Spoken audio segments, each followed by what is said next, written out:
चौक में खड़े हैं। हमारे साथ सब इंस्पेक्टर नुमान फारूक खड़े हैं जनाब, माशाल्लाह बहुत अच्छा काम कर रहे हैं।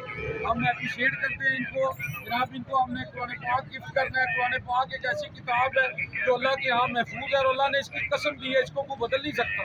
अगर हम इस पर अमल करें तो हमारी ज़िंदगी बदल सकती है। मैं क्या बयान करूँ रसूलुल्लाह सल्लल्लाहु अलैहि वसल्लम की शान में। अल्लाह ने सब कुछ नाज़िल कर दिया है कुरान में। अम्मा आयशा से किसी ने पूछा आप सल्लल्लाहु अलैहि वसल्लम की सीरत क्या है, तो अम्मा आयशा फरमाती हैं कुरान कुरान। आप सल्लल्लाहु अलैहि वसल्लम फरमाते हैं कुरान पढ़ा करो, कुरान पढ़ा करो, ये क़यामत के दिन तुम्हारी सिफारिश करेगा। बिस्मिल्लाह जी नुमान साहब जनाब, और जनाब खैरियत है ठीक हो माशाल्लाह, तुम माशाल्लाह बहुत अच्छा काम कर रहे हो। अल्लाह तुहानू तरक्की दे, असीं तुहाडे वास्ते दुआ गो आ जनाब माशाल्लाह। ते और जनाब साडे लायक बहुत शुक्रिया जनाब, अल्लाह ताला आपको इतना खैर दे और आगे भी काम करने की तौफीक दे। आमीन जी बस उस साडा एक वादा करना है साडा सिलसिला कि कुरान पाक नूं तर्जमे नाल पढ़िया जाए। साडी सिर्फ तर्जमे नाल नहीं पढ़दी ते साडी कोशिश है कि कुरान पाक नूं तर्जमे नाल पढ़िया जाए।